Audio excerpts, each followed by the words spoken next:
Welcome, welcome, welcome. Welcome. Happy Friday. You made it. It is the Women's Power Collaborative Lunch and Learn. And this is our first Friday Lunch and Learn. So we're going to see how it goes. This is an exclusive. It's our first Friday Lunch and Learn. Super excited. So we are waiting for people to come in. And while we are waiting, I just want to say hello. I hope everyone is well. If you don't know me, although I think I know every single person on here, my name is Victoria Pelletier. I'm the National Partnerships Manager with Represent Women. If you're like, where am I? I clicked a link and I don't know where I am. You are in the Women's Power Collaborative Lunch and Learn. And if you're like, what's a lunch and learn? Remind me, a lunch and learn is a really great time that we all spend together every single month, where we get to hear from an expert on a topic of their choosing as it relates to women's representation and as it relates to democracy reform. If you can believe it, we have had 7 lunch and learns since January, which has been really exciting.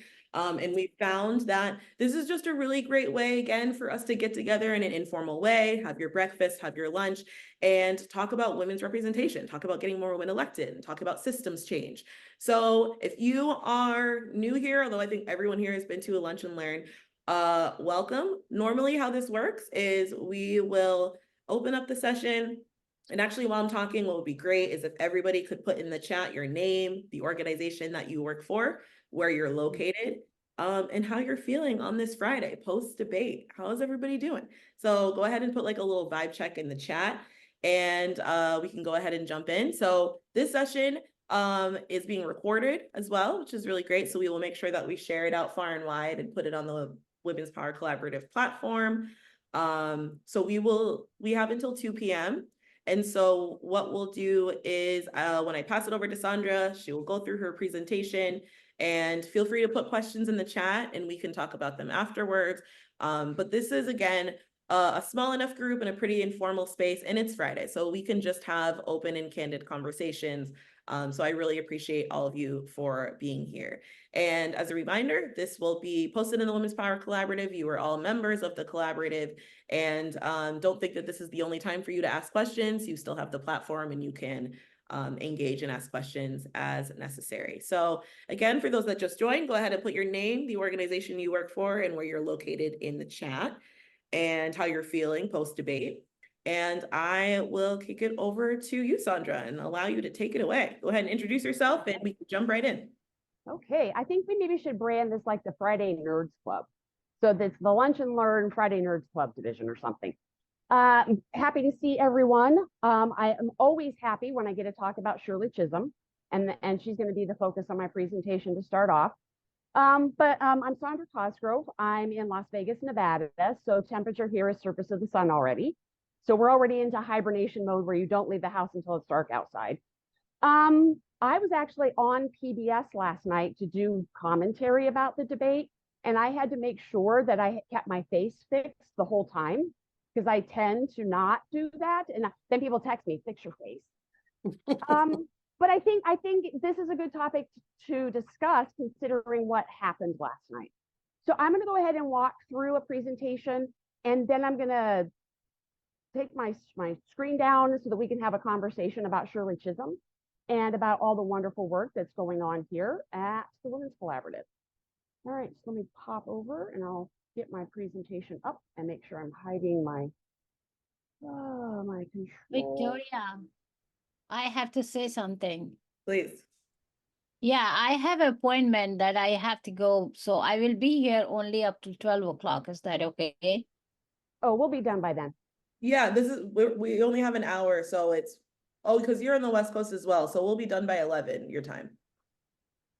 Oh. Yeah, it's only from 1 to 2, 10 to 11 for you.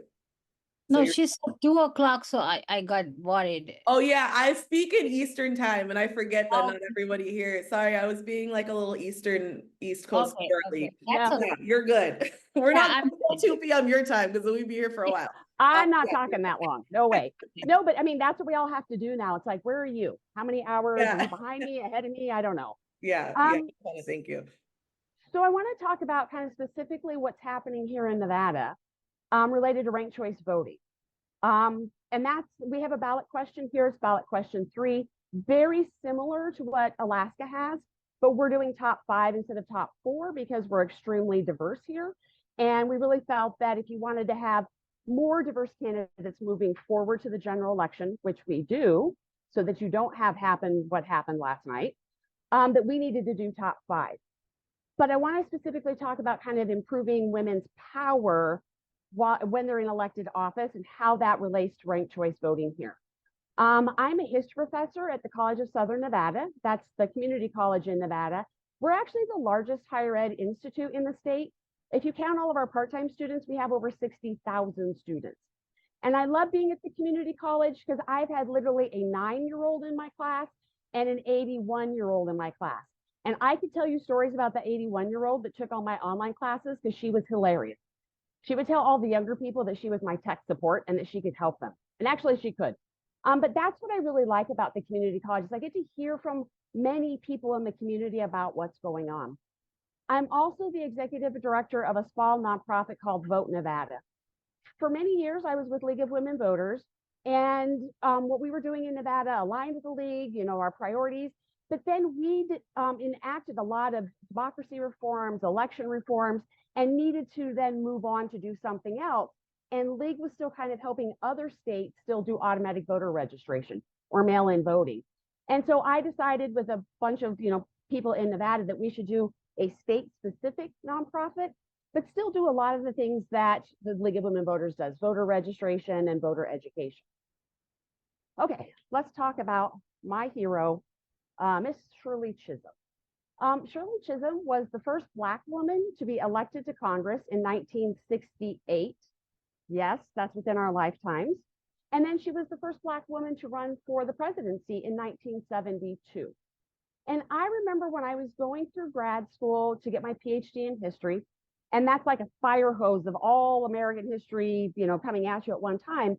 And I was doing a monograph, a small book about people who had run for president, and her name popped up. And I thought, wait a minute, I know her, but why don't I know more about her? And it stopped me in my tracks. And I said, you know what? I know about Rosa Parks. That's actually not the true story of Rosa Parks, but I know about her. And I know about Harriet Tubman. And I know about Fannie Lou Hamer. Why don't I know more about Shirley Chisholm? And so just on my own volition, I kind of decided to go down that rabbit hole and just read everything I could find about Shirley Chisholm. And then I discovered, wait a minute, Shirley Chisholm is alive. Shirley Chisholm is alive. And so I went and I saw her speak.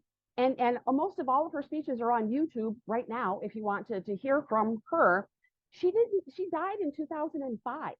I mean, this is somebody that's contemporary for most of us who are on this Zoom right now. And yet we don't have a day for her. We don't even have like an afternoon brunch for her. And I kept asking myself, why? And so I started talking to my fellow graduate students, and I thought, well, maybe it was where I went to school, or maybe, I don't know. When I asked other people, well, what do you know about Shirley Chisholm? I got the scratch head. I'm like, she did something first. Hold on, let me Google that. Oh, yeah. First Black woman to run for president. But then I said, why don't we know more about her? Why don't we talk about her? Why don't we have Shirley Chisholm Day on the Saturday of MLK weekend? And so when I started asking that question, I soon discovered why a lot of people don't want to talk about her. So let me talk a little bit about Shirley. And Shirley wrote 2 books about her life, and both of them are about her run for the presidency. We now have a Netflix special that's called Shirley that you can watch. I highly recommend it. It's about the second book that she wrote. And if you watch the Netflix special called Mrs. America, there's 2 episodes where Shirley Chisholm plays a prominent role. I would actually highly recommend watching Mrs. America first, because it is very honest about what happened to her and who did it to her. And so when we talk about Shirley Chisholm, her parents were immigrants from Barbados. They moved to Brooklyn, New York in the 1920s. That's where Shirley Chisholm and one of her sisters were born. And Shirley, in her book, just talks about how she lived in kind of an integrated neighborhood, but then talked about the things that sometimes we don't like to talk about, and that's the racism in the northern states.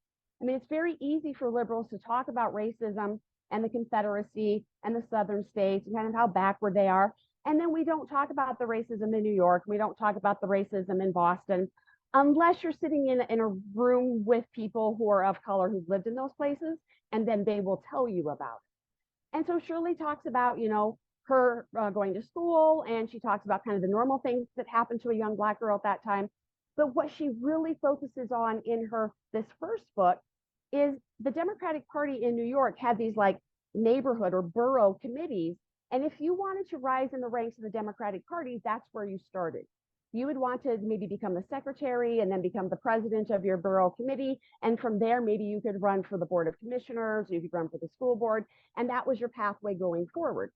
And so Shirley talks about getting a college degree in early childhood education and trying to get a job in early childhood education. And she talks about how she was so young looking that people wouldn't hire her because they didn't believe she was actually 24.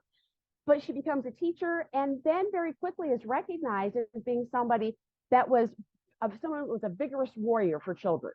And so she ends up becoming kind of the superintendent of early childhood education in New York, which was a big thing. But as we all know, because this is a thing that happens everywhere, there's not enough funding for education and definitely not enough funding for early childhood education. So she said to herself, who controls the money? That's where I need to go.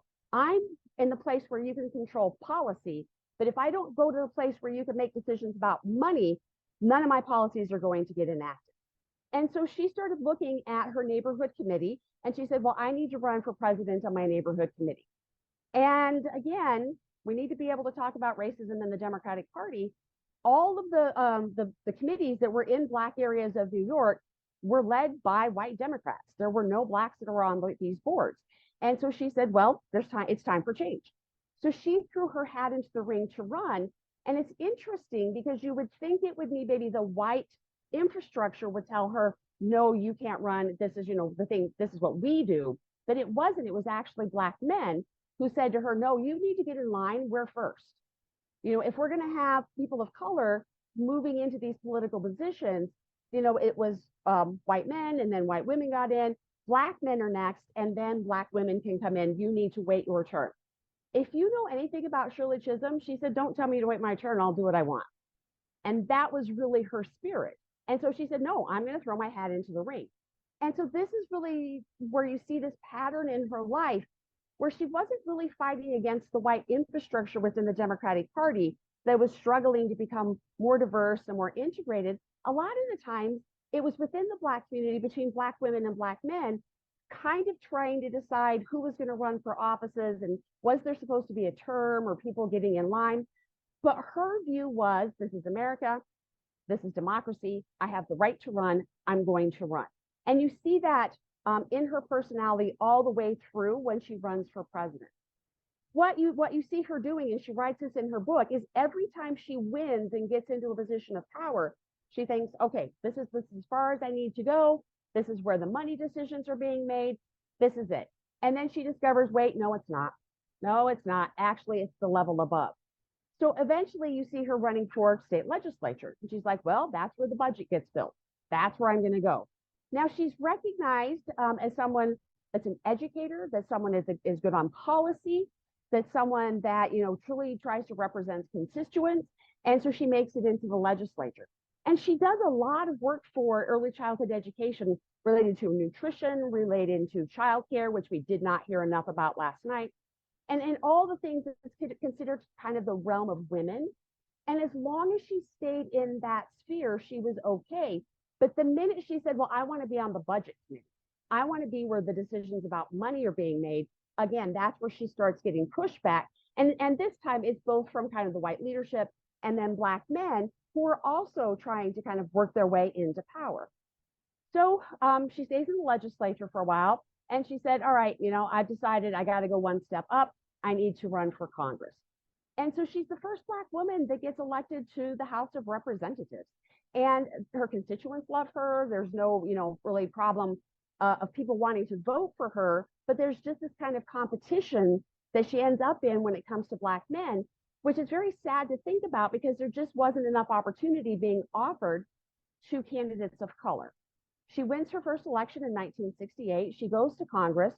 She goes to the senior leadership because, as we know, seniority is a big thing in Congress.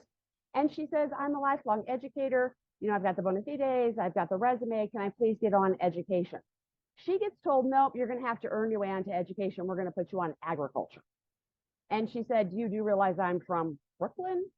And they're like, yeah, but that's where you're going to start. You're going to start on agriculture. She does a lot of good things on agriculture. This is where you start to see the beginnings of WIC, women and children getting nutrition, making sure that we've got free meals being offered in school. And she sees that as being, an accomplishment that she does. But she keeps thinking, but this isn't where the money decisions are being made. I need to get onto those money committees. So she talks about kind of trying to work within the leadership. And this is where she does talk about like going to the cafeteria, sitting down at a table, there's no one else in the room. She says she was just so hungry. It had been a long day. She'd been in meetings. And one of the representatives comes from, I think it's from Alabama, and walks up to her in the Southern drawl and says, this is not your table. And she said, excuse me, what do you mean? And he said, this is not your table. This is the Alabama table. You got to go, you go sit over there. And she said, oh, okay, I'm sorry. I didn't know the rules and I wouldn't want to inconvenience you. And she said, I think you might be hungry. Are you hungry? Because it kind of looks like you're hungry. And he said, well, it's been a long day. She said, honey, look, go over and get some food. She was, if you want me to move, I'll move. But maybe we could talk about a bill. I've been working on a bill. And this gentleman went and got food and sat down next to her and started talking. And she said she was just that way and she could disarm people when she ran into those situations. By the time you get to 1972, you know what she's thinking? I got to go for the presidency because that's where the decisions about the budget are being made. And so she starts talking to people and saying, I want to do this. I want to run. I'm not sure I can make it, but I definitely think I can run. Well, of course, Richard Nixon, is now president. The Vietnam War, everything was going south on that. We had assassinations. The country was in turmoil, a lot the way it's in turmoil right now. And she said, no, I want to run. And it was people within the Democratic Party. Again, it's especially white women, some Black men who are like, that's great, but can you wait? You're going to split the vote. We have to make sure we've got the best candidate going forward because we don't want Richard Nixon getting reelected. So it's great that you want to have this ambition. We'd really like to support you, but maybe just get in line and wait just a little bit. And of course, this is what she's been hearing her whole life. And of course, she's not going to take that as an answer. She says, no, I'm going to run and I'm going to let the people decide. And so when this book that you're looking at right now, Unbought and Unbossed, she writes this book and it goes all the way up until her decision to run for president. When she wrote Unbought and Unbossed, so she was Bernie Sanders before Bernie Sanders was Bernie Sanders, she's talking about what happened to her within the Democratic Party. That there were people that came to her and said, if you step down, we're going to get you on this plum committee where I'll hire you as a consultant. I'll make sure that your district gets, some funding based on what we're going to do in the budget. And she would just look at people and say, are you like trying to bribe me? Because it sounds like a bribe. Oh, no. We just really like you. And if you would step down, we've got another position for you. And that's where she comes up with this kind of unbought. The unbossed part is still something that we're dealing with today. And I'm hearing about it right now. I just witnessed it in Nevada and I'm witnessing it in other places, is kind of the bullying and the harassing that go on, especially women of color experience when they're trying to run for office. And it's this idea that you can't just run. If the party says no and you say yes, they're going to bully and harass you to stop you from running and make your life miserable until you give up. And so when she says unboss, she means you cannot bully me into stepping down. You cannot bully me into stopping. And so this picture of her with Unbought and Unbossed was all over her signs when she was running in the primary. Her second book is specifically about what happened during her presidential election run, and that's what the Netflix special is about. When that Netflix special premiered back in March, I did a viewing of it at the community college where I work, and there were a bunch of students that have been working with on ballot question 3 here, which is our open primaries ranked choice voting. They all came because I talk about Shirley endlessly, and that I support that ballot question because of her. And they all sat in the front row. And then some of my Black female friends came and some of my white female friends came, and they kind of sat in the middle together. And as we're watching the film and Shirley's being told you're going to split the vote, the students are like looking at me going, nothing's changed. And I'm like, I know. And the older women in the room are just kind of taking it all in. When we ended and I opened it up for discussion, one of the white older women said, I don't understand why this movie was about such a bad part of her life. Why couldn't it have been about something good that she did? And I thought that's actually a really good question to start this conversation. Because we talk about how conservatives like to suppress history and they don't want us to know everything we should know about history. Well, I'm here to tell you that liberals do it too. And if you're a historian, you run into this all the time. We liberals like to tell what we either call it the Whiggish view of history or the progressive with a small p view of history, where we have this narrative that things always get better, that things have gone from really bad to it's gotten a little bit better to eventually we're going to get to a place where things are perfect. And if events and people don't fit within that narrative, we don't necessarily suppress them, but we push them to the side and we say, well, your narrative doesn't fit, within that framework that we're trying to establish. So we're not going to talk about you as much. But that was the feeling that white woman was having is, wait a minute, I wanted to come here and feel really good about Shirley and all the great things that she did and think, wow, she overcame racism and discrimination and then she made it and she did all these wonderful things. And now I'm being told that the Democrats were horrible to her. I don't feel good. I don't like this. And so we had a discussion about that. We had a discussion about what is the narrative and what should we say. And then we had a discussion about, have things really changed? And people here in Nevada would say, I don't think so, because we still hear about this, where people, especially women of color, are told you can't run, it's not your turn, kind of get bullied and harassed, that it still seems to be going on. So then we had a discussion about, well, what are ways for us to call it out, stop it from happening. And I highly recommend watching Shirley. So let's talk about the organization that is wonderfully hosting me kind of ranting about this right now and me getting to get on my soapbox about Shirley Chisholm. When I saw Represent Women on social media and I saw them talking about ranked choice voting and it being a solution to vote splitting, I said, wait a minute, I got to find out more about this organization, because they're recognizing that is still a barrier, especially to women of color running, because we still are in this kind of binary political system where there can only be two choices. And if you have a spoiler on either side, you inadvertently elect the person that you didn't want. But then that is making it hard for women in general and women of color specifically to get into office. And so everything that I have seen Represent Women do, I say, Shirley, I wish you could have joined this group. I wish you could have been here, because this is for you.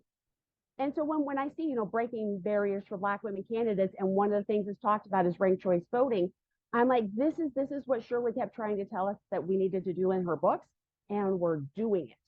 We're finally doing it. So let me talk a little bit about Nevada. Nevada actually ended up having the first female majority legislature in the country.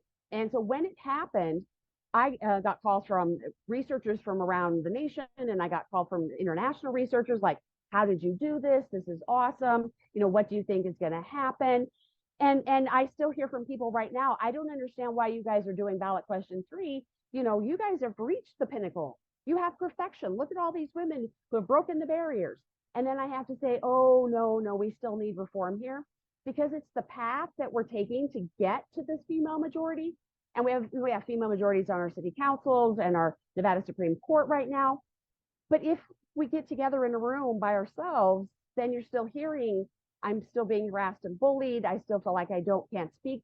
I feel like I can't set my own agenda. And so we still need to do reform here, because Nevada is just avoiding vote splitting by limiting the number of people who can run in our closed primary. And we're still, hearing it just needs to be one. We don't want to have more than one woman. We don't want to have more than one person of color, because that'll end up to us being a spoiler. That's going to end up to vote splitting. And then when women get into places like our legislature, I still hear from them, I don't feel like we're setting the agenda. I feel like we should be talking about childcare more. I feel that we should be doing XYZ more. And we're still being told kind of by the men who are in charge, no, you have to work your way up to being the committee chair, to being majority leader. Then when you get there, then maybe we'll start talking about you setting the agenda, but not right now. And so I have to always keep reminding people, reality isn't always what it seems to be. So you can look at that picture and applaud, which it's a wonderful historic event, but it's really not getting to what Represent Women really holds up as being the pinnacle and kind of being perfection. So Rutgers actually has kind of women's political participation think tank, and I talk to them regularly.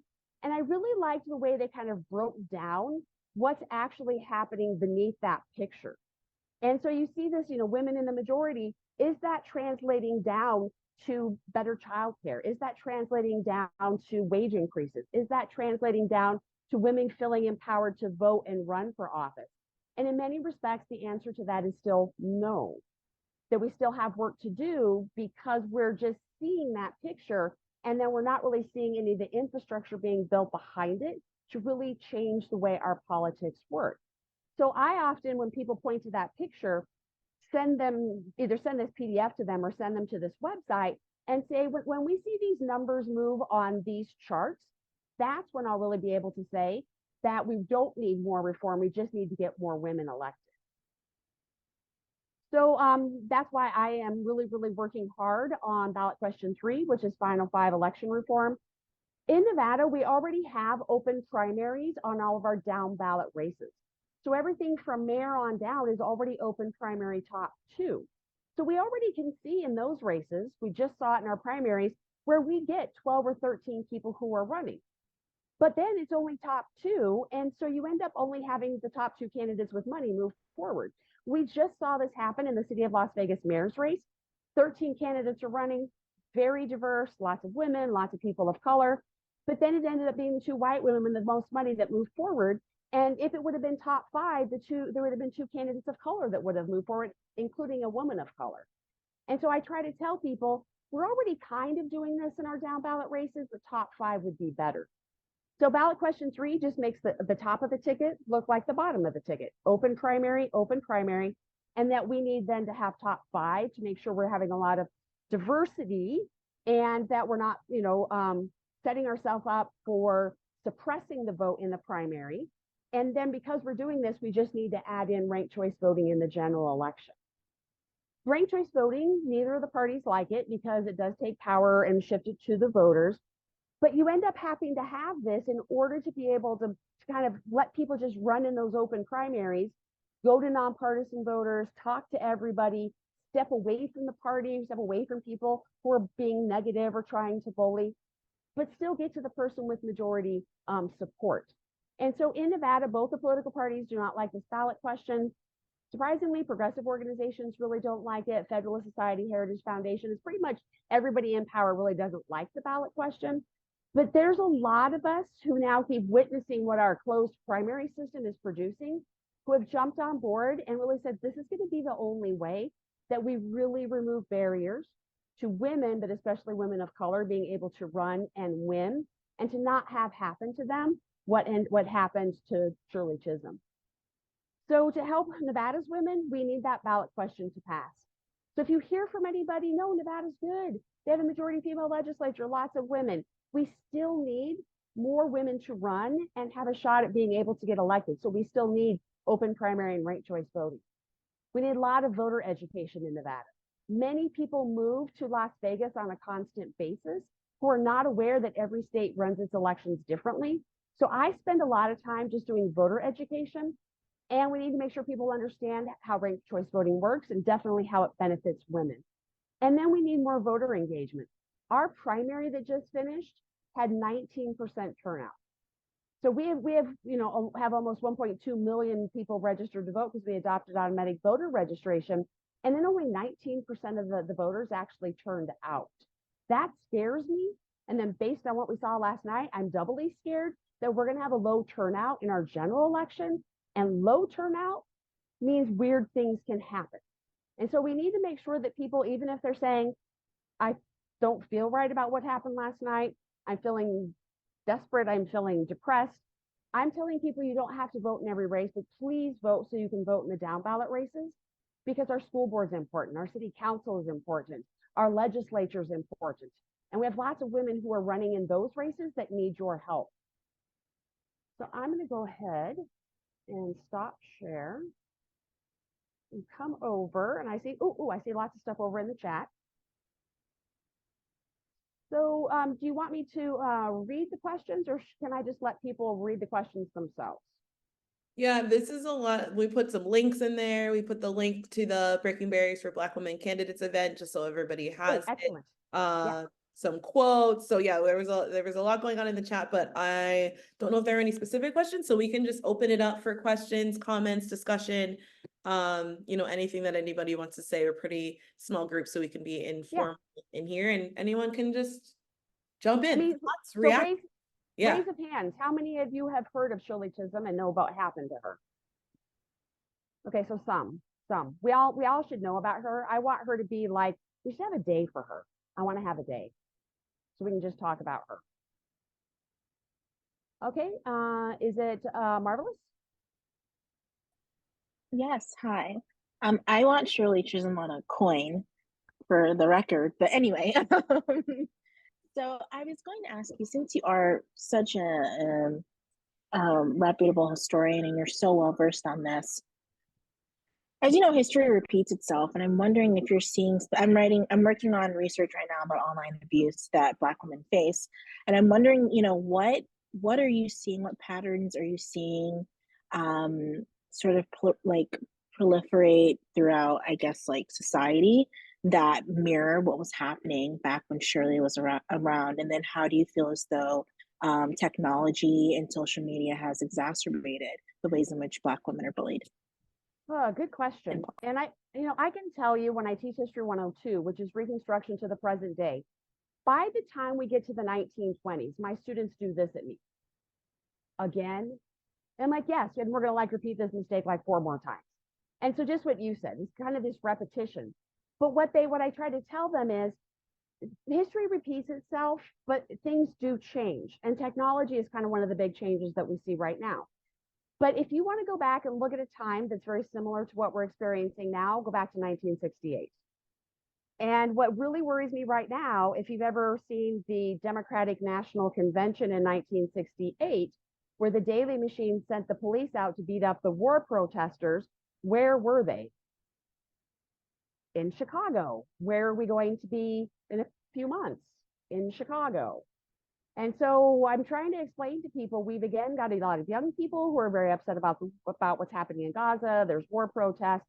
I'm hoping that the Democratic Party has a better response, to people exercising their First Amendment rights. But I'm also seeing a heightened level of bullying and harassing for the same reason that Shirley was bullied and harassed. It's again this, oh my gosh, we can't let Nixon get reelected. Everything's bad. We're going to lose the Great Society. You're horrible. You're destroying everything. Spoiler alert, Nixon got reelected anyway. My women of color friends are telling me the same things happening to them again. It's like, oh, Trump's going to be on the ballot. We've got to get our best candidate, interesting white men. We've got to, we got to make sure that it's people with experience. So that's the same. But the level of harassment online is I think you're correct, is just off the charts, right? I've heard some of my friends who are trying to run for office say, I got to get off of all social media, delete everything. He goes, and then they're like, then I still end up kind of getting harassed because other people are sending me screenshots of things people are saying about me. And so I think from a psychological standpoint, that is the way it is worse. But if you read Shirley's 2 books, it was deeply hurtful to her that the people that were most likely to tell her to stand down and be quiet were her white female allies and Black men. And so in her life, the narrative kind of wasn't this kind of racist white society that was suppressing her. It was her friends that were doing it to her. And she struggled with, I still want to be your friend. We still have a lot of things we work on, but you are being toxic right now, and I have to stand away from you. And you feel that pain when you read about her. And then if you go on to YouTube and there's all these interviews with her, she talks about all the great things she did in Congress and the wonderful, friends. You can still feel the pain when she talks about this time period. So I'm really glad that you're doing that research, because that is, to me, the thing that's different. Thank you so much for your thoughtful answer. Thank you. Okay, top 5. Let me go over here. Leonie, did you want to come off mute and ask the question? Hi, thanks, Sondra. I'm in Oregon and we are also working on top 5 modeled after Alaska. And I like what you said about you went from 4 to 5 because it allows more diverse candidates to win. And I'm wondering if you have any other examples other than Mary Peltola in Alaska, who placed 4th, and she only raised $40,000. But there's just not a whole lot of data to get through the primary. California and Washington have a top 2, and Katie Porter just got knocked out because Adam Schiff gave like 11 million to the Republican. And Barbara Lee. Right. So I'm just wondering if you can share any other examples that show top 5. Sure. Yeah. Oh boy, I had so many women when what happened in California started percolating through. I had so many Democratic women kind of message me, and they're like, "You're not advocating for what Adam Schiff just did, are you?" I'm like, no, we would be top 5. The women would have made it through. They're like, yeah, I'm voting for that. But coincidentally, again, because we have open primary in our down ballot races, the city of Las Vegas mayor's race again had 13 candidates. We just had the primary. Here were the top 5: Shelley Berkeley, white woman; Victoria Seaman, white woman; Cedric Creer, black man; Tara Anderson, white woman; Kara Jenkins, black woman. And so I had a bunch of people who supported Kara, and they're like, wait a minute, if ballot question 3 was applied to that race, Kara would still be in the race, wouldn't she? And I'm like, yes, that's why I want 5, because we had to have 5 in order to pick her up, because she's a brand new candidate, didn't have any money, lots of hustle. So she was like Mary Peltola, out there hustling, and all this. She just didn't have enough money to get her name out, but she would have moved forward if it was top 5. So that's how I'm explaining why we went with 5 instead of 4 here, as a way that people can visualize what just happened here. Okay. If you could share a link on that, that would be good. It would be better to have a higher visibility race if there are any examples. And I think the challenge is there are just so few people using it's new. Top 4, top 5. I don't know if Maine has that in play. I don't think they do yet. Okay. I know Washington has top 2, and I'll share a link in the chat about how, it basically doesn't give it or hurts voter choice, because you have to, align behind a standard bearer, and you end up with, 2 Ds or a D and an R, and, Right. And that's what we did here is I looked at all of our open primary races, and it's always the top 2 people with money. Yeah. Every single time it's the top 2 people with money. Okay, so last name is Tucker. Is it what, Tanya? Yes, it's Waitana. Waitana. Thank you. I'm in California and just suffered through that Adam Schiff ridiculousness. And I have a lot of Democratic women friends who said, well, he's just the best candidate. It's not her turn. She should have stayed in her district because she flipped it. So it's which was not my take. We're all making the same face. Everybody's doing this face. Yeah. Yeah. And so one of the things that I'm curious about, because I wouldn't run for office because it's so incredibly expensive. And I have a fundamental issue with, raising money, taking other people's money so that I can have a job. And I'm wondering if there's any data that says top 5 or even top 4, but top 5 is a lower barrier in terms of finance to get into a race, because we're looking at some we have down ballot races. Well, the LA mayor's race, was the most expensive mayoral race in the history. So it's pretty out of control, and people aren't entering because of it.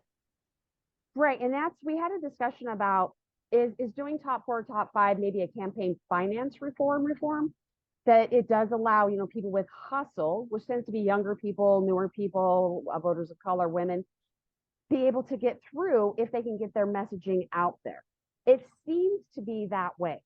If we look at our down ballot races here, and we can see who won and what order they came in and what their campaign finance reporting was, we see it's the people at the top have the most money, and then you just kind of go down the row. As you get to the people lower and lower, they have less money. And people will say to me, but if they have less money, do they really have a chance in the general election? Now, of course, Mary Peltola is a wonderful example of yes, she did. But here's what I say: even if Kara Jenkins would have moved forward in our mayor's race, it would have forced Shelley Berkeley, who was polling at the top, to talk to Kara Jenkins voters to get their second choice vote. So that means Shelley would have had to go to Kara and say, let me look at your platform. What are your issues? I'd like to make, because that's what Lisa Murkowski did in her race. Is she went to Patricia Chesborough, who was the Democrat, and said, I think I would be the better Republican, and here's where I align with your values. Please vote for me. And over 20,000 Democrats gave her their second choice vote. And so even if Kara maybe couldn't win the mayor's race, it would force Shelley, who's at the top, to incorporate some of what Kara's voters wanted in order to be able to win. And then that way Kara could say, if she runs again, our issues were important because look, the person who became mayor acted on those issues. I think, I have a shot at maybe getting into that office again because those were actually very popular issues. So I'm hoping that we can start gathering more data on whether it is a campaign finance reform, because it does allow people without a lot of money to at least make it to the general. Thank you. Alpana? Yeah. Well, I was wondering that what differences do you see now and that period of time, 1968, of time when a woman of color or a Black woman facing the challenges in standing up for herself for a change, and what differences you find now? And what do you think that some people like to harass you if you are doing something good for the community as well as standing up for yourself? I have been Go ahead. 22 years in United States. I have been in politics from 2006. So I have seen, when I was supporting candidates for governor and other positions like commissioner and all that, just because she was a Black woman, many people hated so badly. And I used to support because I see the credential in her. She was a school board member, and I used to go to the school board meeting, and I saw that. I didn't saw the face. I saw what is there inside. And that's why I supported, and she win finally, but she had an extreme hard time. Right. I mean, and there's also something that kind of you're alluding to here, which also kind of rubs everybody the wrong way, is when there gets to be one Black woman or one Latina woman, and the party gets to pick who that woman is going to be. Then you have people feeling tokenized, and kind of being controlled. And then the party going, look, diversity, but was that actually diversity when the party was just picking who the one person was going to be? And that's one of the reasons I like open primary, because when you listen to, especially Mary Peltola, that was kind of happening to her until she got to running for Congress, and then she got told, it's not your time. And we hear over and over again that oftentimes it's white women who come for you. When you're a woman of color and you're trying to, get your name out there, and then the white men tell the white women to go talk to you. So, oh, here comes a white woman, they're going to come from. White women, we got to stop that. Just knock it off. Just stop doing that. But in an open primary, Mary was able to say, okay, I'll just run myself. I would kind of step out. I'm still a Democrat. I still want to identify that way, but I can step away from that party infrastructure. I can step away from the bullying, because the bullying is just a sign of control. We want to control to make sure that somebody wins, that we stay in power. We don't think you'll be able to do that, or that you won't do what we tell you. But in an open primary, Mary said, I could talk to Democrats, I could talk to Republicans, and I could talk to the largest group of voters in the state of Alaska, and those are the independents. When you're in a closed primary, the way we are in Nevada, if the party says it's only going to be Sondra, and then tells the Democrats only vote for Sondra, there's no way for Alpana to win because the Democrats are not going to vote for her. In an open primary, though, Alpana could just go talk to our largest group of voters, nonpartisans, the unaffiliated, and win in the primary with those votes. And so I think a lot of the bullying and the harassing and the behavior has to do with kind of power and the wanting to control things, and then it slips into being racist and sexist. But if you open it up, then somebody like Mary could say, I'm just going to see what happens. And if I lose, I lose. Maybe you were right. If I win, I win. But I can do what I want. I want to have that freedom where you can step away from the bullying and the harassing, show people that you've got the messaging, that you've got the hustle, that you can get out there and do that. And notice in Alaska that once Mary won, then the kind of chatter and the backstabbing stopped. And they started kind of coming around behind her because she was the only Democrat that was running in that race. Now they're 100% behind her. Now she has lots of support. But she kind of had to do it sideways to get around that gauntlet that they make you run through to be able to say, I can win. And then once she proved that she could, they got in behind her. She still says the power structures are still kind of bullying and harassing. But more and more, as I think women and people of color can say, I'm just going to step outside this. This is too toxic. I'm not going to stand inside this. I think it will lessen because the party is just not going to be able to control things. Marvelous, did you want to jump in? Yes, but before I do, I want to read Wintana Tucker's question. She asked, how do we convince the parties to have open primaries? And then I'll ask my question after. Okay. So some states already have open primaries. So California has open primary. There's other, New York has done open primary. In Nevada, we've tried to do open primary top 2, and both the political parties shut us down every time we've tried to do it. But more and more, as we were watching what was happening in the open primary top 2, yes, you were getting more women were running, more women of color were running, and then it just ended up kind of always being the white dudes with more money winning. And so we pulled back on that and said, okay, that doesn't seem to solve the problem that we're trying to fix. And then when we saw Alaska say we're going to do top 4, we thought, okay, maybe that's the solution, open primary, more people moving forward. And we were watching them, eagle-eyed, because we had the same ballot question. And that was the first time I had ever heard of Mary Peltola. I don't know if you saw the ticket. There was like 52 people that ran in that special election, including somebody from the North Pole called Santa Claus. And when she came out of that pack, I'm like, who is this? I'd never heard of her before. So I started, doing the research, and I'm like, oh my gosh, she's an Indigenous woman. Yes, because Indigenous politics is consensus politics. You have to talk to everybody. Everybody has to be on the same page. It takes a little bit longer, but when you make a decision, everyone agrees.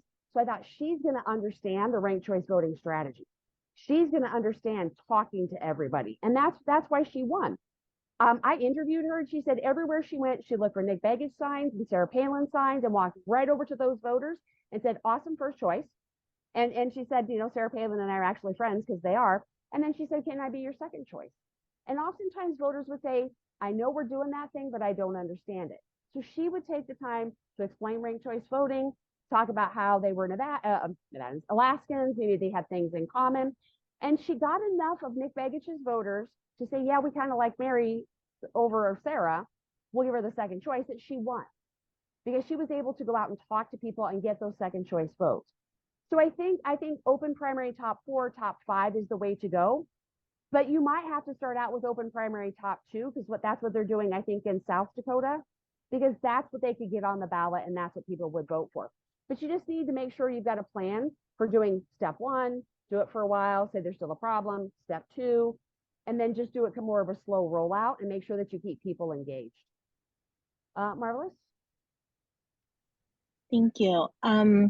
So in contemporary American politics, one of the ways that Black women have been able to mitigate the issue of tokenism has been by building coalitions with other women of color.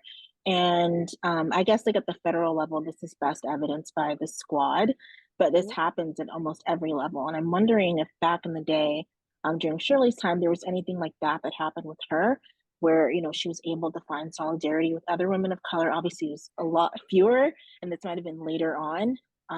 Maybe even like cross levels of government, if it wasn't the federal, maybe someone at the statewide executive or legislature that was showing her support, if you don't know that happened at all.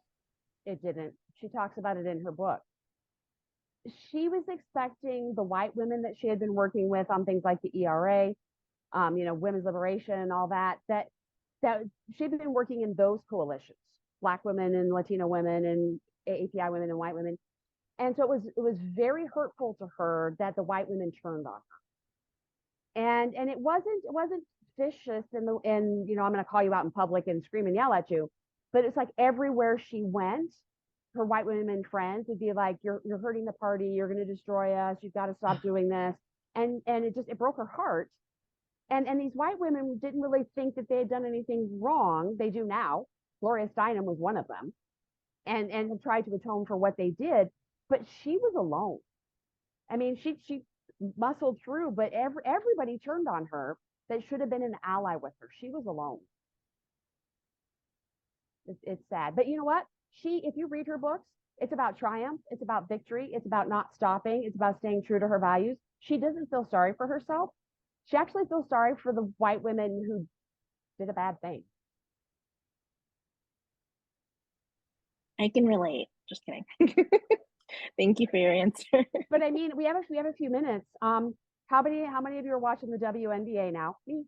I've become a women's basketball person now. My husband, yeah. I'm the person yelling, get under the net. My husband's like, who are you? I'm like, I'm the women's basketball person now. But are you watching like Caitlin Clark? Kate Martin is now on our Aces team. And if you're watching what's happening on Twitter and all the things that are being written, it's not just they're rookies and they need to learn their place. It's definitely a white women, black women thing that's going on, because black women have been excelling in women's basketball for a long time. And now all of a sudden Caitlin Clark shows up and people are like, oh, look, women's basketball. And so there's this tension. But Asia Wilson here, who was the star player on the Aces here in Las Vegas, talked about it. She's gone on Twitter. She's kind of talked to the press about this tension. And she said, you just need to understand kind of what's going on and we're working through this. But what she has done is kind of articulate that she is going to mentor Kate Martin, and she's going to be kind of a protector of the rookie because she's the senior basketball player. But she said, you all need to realize there are some spaces that white women are coming into where they need a black female ally. And I need to set an example of what a black female ally looks like if you're mentoring a white woman. And Kate needs to understand what her role is coming in as a rookie. And I'm really thankful that I know these conversations are kind of happening in the locker room and kind of behind the scenes and someone on social media, but that Asia is saying we need to have a public conversation about this and talk about what's actually happening. And that has helped kind of ratchet down some of the vitriol. But if you're not paying attention to the discourse and everything that's going on, and then it's always interesting when white men jump into it and the women are like, get out. This is not a conversation for you right now. We're having this conversation. We'll tell you when you can speak. And I'm glad we're having it, and I'm glad that it's kind of progressing. But there's a lot of years of hurt and a lot of years of frustration for the black women who've been excelling at this sport, and no one paid them any notice and didn't give them any of the respect that they should have given. I think as someone who's played basketball and who's been a fan for my whole life, there is like a lot going on there with the whole discourse. There's homophobia, there is veiled racism, there's some colonizing mentality that's happening there within the space, because black women have built the league, and the league is majority black, and it's been in existence since about 99, 98. And the challenges, like there's a lot of talent, and Caitlin Clark, and I'm a fan of hers, transcended basketball and put eyes on it, but in a way where people who haven't previously been fans are giving her credit where it really isn't due. Asia Wilson is the best player in the NBA. I mean, in the WNBA, she's not the best player in the WNBA, but people who are newbies to the sport, and then the notion that a lot of the women is overwhelmingly black. There's a lot of gay, there's a lot of lesbians in WNBA. So that's where the frustration is. I appreciate Asia Wilson's voice, but the newbies to the sport are really the ones who are ratcheting up and creating the discourse and crowning Caitlin Clark to be the savior of a league that didn't really need a savior. Right. I mean, even last year, the numbers were going through the roof last year. The Aces sold out all their season tickets last year, before the Caitlin Clark effect and all that. We sold out season tickets last year just because Mark Davis does an awesome job promoting our team, and our team is really good. And we could feel the hurt that Asia was feeling when she's like has worked a long time to be where she's at. to all of a sudden have Caitlin Clark be the, oh, this is the best. And there were lots of people who were like, and even Caitlin Clark's like, no, I don't want to be involved in this. But Asia has really done a lot to help say, I deserve to be recognized. I realize we're having a discourse here. Let's keep having this conversation, but I deserve to be respected. I love her. We love her. She's like the queen of Las Vegas. No, that's awesome. I just want to say, when I was elected to office and I had to take my oath, I took my oath on a folding chair in honor of Shirley Chisholm, just because I didn't take it on a Bible or a Quran or anything like that, because it was my oath to represent all people. And I felt this folding chair was more significant than a Bible or a Quran or any other holy book. So I appreciate your attention to Shirley Chisholm. Well, that's going to be my ask. I know we're supposed to have an ask at the end. Talk about Shirley. Make sure that people know about Shirley and why she's important and how that connects to these reforms we're still trying to get through. Alpana? Yeah, I was going to ask because I organize nationally. I'm doing it from last 5 years. This is my 6th year. I just wanted to know if we can amplify this, use your materials, which you presented, if you allow us to do that. Oh, sure. And I like what Cece's put over here, that, and I need to reinforce what she just said, is that the white power structure is the problem. And so there had been this bottleneck for so long. And then when they start to say, okay, we'll go ahead and cultivate people of color running, you've got this wave of people who had been told you can't run, who all decide to run at the same time. And so Black men are also facing this racism and not being able to run for office. And inadvertently, as they're coming through the bottleneck, they end up kind of having to be pressed together and inadvertently have to fight kind of each other. And it was not anywhere near what the white women did to Shirley Chisholm, but she just felt sometimes very alone because of the way that situation was working, the way things unfolded. Well, thank you then. Mm-hmm. Thank you. Can anybody send me the presentation? Sure. Yeah. Thank you. Bye-bye. I'll Thank post it in the you. Women's Collaborative. Yes, please. And actually, if you want, Sondra, you can send that directly to me. And when I share out the recording, I can Oh. share that too. Yeah. If you Yeah, want I'll to do that. share. Yeah, I'll share it out. No, I appreciate it. Now we're at time because I wanted to get into C's question, because I also think that's such an important part of this, of like, how do we talk about it where we're acknowledging the realities of what Black people were facing at the time, Black men and Black women, while also talking about the misogynoir that's like directed even today at Black women specifically from white women, white men, Black men. And so and then like what T put in the chat of like white women and Black men, not dismantling patriarchy, but shifting patriarchy. And there's just so much discussion in that while we're talking about Shirley Chisholm, but I know it's 2:00 and we need a part 2, because I just feel like we were just like getting into all of this discussion. And so I really appreciate it. So I want to actually just say, now that I'm talking, thanks everybody for coming. It's 2. I don't want to keep you past the time that I said I would keep you, or that I said I would let you go. So a huge thank you. Anybody can email me if you want to keep discussing. Email me. And this is what I do with my students. I'm like, do you want to know more? Do you want to keep having the conversation? Okay, come next week. So I always try to leave things where people are like, no, we want to talk more. I know. Thank you so much. Thanks everybody for coming. And I know it was a small group today, but I always feel like that's when we have some really great discussions. So I really appreciate it. Sondra, thank you so much for the presentation, for the conversation. As you can see, we have so much more to talk about. So hopefully we can have a part 2 of this discussion at some point. But yeah, everybody reach out to Sondra. I'll share the recording once it's done along with the slides. We'll make sure that all of you get that information. And don't hesitate to share and continue the conversation within the Women's Power Collaborative. But